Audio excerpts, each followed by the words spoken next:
Welcome everyone to Get It Done Education Consultants. My name is Professor Ankit and today we are going to do two main things. जो दो formulas हमने use करने हैं आज Excel के वो है एक straight line depreciation and second is declining balance.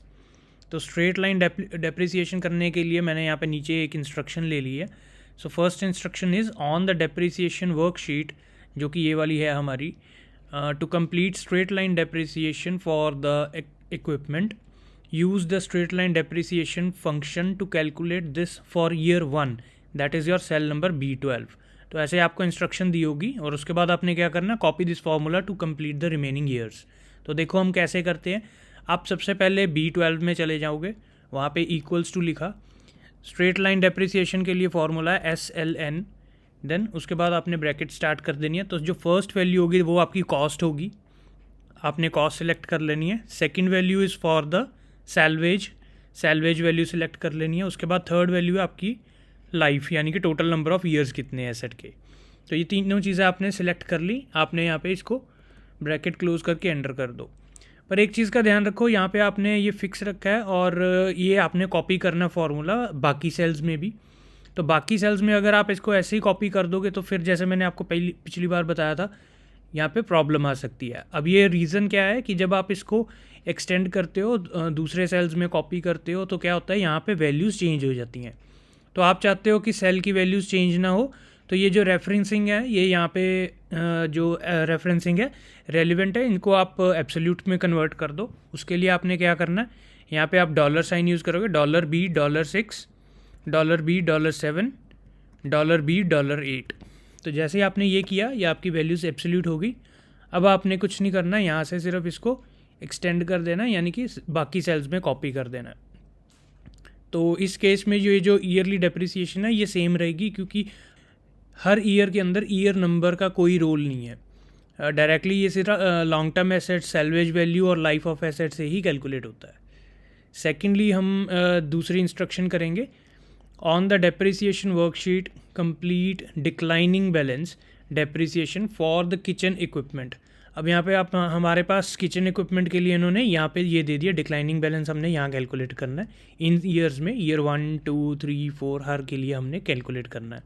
तो फर्स्ट के लिए ओके. इसके बाद देखो, use the declining balance depreciation function to calculate this for year 1, that is B18. Copy the formula to complete the remaining years. तो यहाँ पे हम डिक्लाइनिंग बैलेंस डेप्रिसिएशन के लिए फार्मूला यूज़ करेंगे. आपने क्या लिखना है, इक्वल्स टू DB, देन आपने ब्रैकेट स्टार्ट करनी है. तो सबसे पहले वैल्यू आएगी कॉस्ट, अगेन जैसे हमने पहले ही लिखा था. तो जब आप ऐसे सिलेक्ट करोगे, यहाँ पे इसने B6 सिलेक्ट कर लिया, पर आपने क्या करना है, इसको एब्सोल्यूट रखना है. So what you will do, you will write down $B $6. इसके बाद आपने नेक्स्ट वैल्यू देनी है सैलवेज की, जो कि वैल्यू है B7. तो $B $7. इसके बाद लाइफ आपकी है 1 4 14 ईयर्स. सो इसके लिए आप क्या यूज़ करोगे, अगेन $B $8.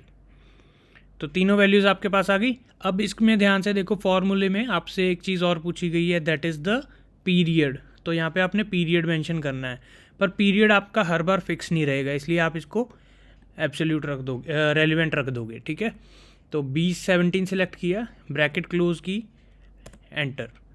तो जैसे ही आप इसको यहाँ पे दूसरे सेल्स में कॉपी करोगे, तो क्या होगा कि यहाँ पे देखो, आप क्लिक करोगे तो ये जो आपने एब्सोल्यूट कर दी थी वैल्यूज़, ये तो फिक्स रह गई हैं. इनको छोड़ के जो आपने रेलिवेंट छोड़ दी थी वैल्यू, तो पहले यहाँ पे क्या थी, B17, ये देखिए ऊपर. फिर उसके बाद यहाँ पे जब आपने कॉपी किया, ये C17 ऑटोमेटिकली हो गया. Then it is again D17. अगर आप इनके ऊपर फॉर्मूले पे क्लिक करोगे ना, तो आप देखोगे कि ऑटोमेटिकली ईयर की वैल्यू है, जो पीरियड है वैल्यू, ये ऑटोमेटिकली चेंज होती रहती है. यहाँ पे आप देखो, तो इसने 4 ईयर वैल्यू की उठा लिया, इसमें इसने पीरियड वैल्यू ऑटोमेटिकली 5 उठा ली है. So this is the way how it has to be done. तो ये जो फार्मूले दो हैं, straight line depreciation and declining balance depreciation, ये दोनों हमने यूज़ कर लिए. तो इनके लिए मैं यहाँ पे फार्मूला लिख देता हूँ, इक्वल्स टू SLN. ठीक है. फिर उसके बाद आपने ब्रैकेट स्टार्ट करनी है, जो भी आपका फॉर्मूला है लिखने के बाद ब्रैकेट बंद कर देनी है. So this is for the straight line depreciation. और अगर आपके पास डिक्लाइनिंग बैलेंस डेप्रिसिएशन है, तो यहाँ पे सिर्फ शॉर्ट फॉर्म आएगा DB, एंड यहाँ पे भी आपका फॉर्मूला ऐसे ही चलेगा, ठीक है। तो डिक्लाइनिंग बैलेंस डेप्रिसिएशन के अंदर 4 वैल्यूज़ डालनी है आपने, और स्ट्रेट लाइन डेप्रिसिएशन के अंदर आपने 3 वैल्यूज़ डालनी है। That's all for today and thank you, have a nice day.